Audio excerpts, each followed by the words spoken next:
For my genetic disease, I chose Down syndrome.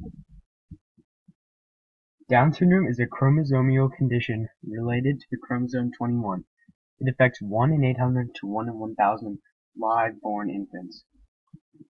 Most cases of Down syndrome result from trisomy 21, which means each cell in the body has 3 copies of chromosome 21 instead of the usual 2 copies. In the 20th century, people with Down syndrome were not seen as human, and were just thrown in institutes and completely ignored.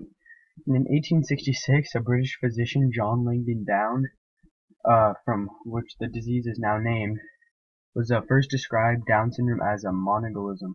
This term Down syndrome didn't become accepted until the early 1970s. More learned about the condition in 1959 when the French pediatrician Professor Jerome Lejeune discovered that individuals with Down syndrome had an extra chromosome. Shortly thereafter, chromosome studies were developed to confirm the diagnosis of Down syndrome. Today, there is no exact treatment for Down syndrome, but there are ways to help it, like certain surgeries and certain checks, and help from other people.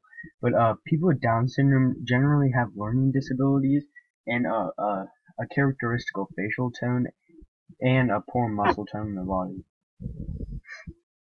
The diagnostic procedures available for parental diagnosis of Down syndrome are chronic villosus sampling, or CVS, and that is a test made in early pregnancy, which is to detect congenital abnormalities in the fetus.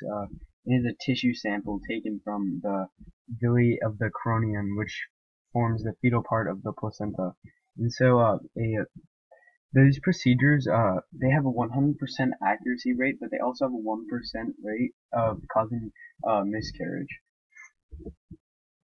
So current research today explores how children with Down syndrome develop and learn, and identifies more effective teaching approaches and therapies.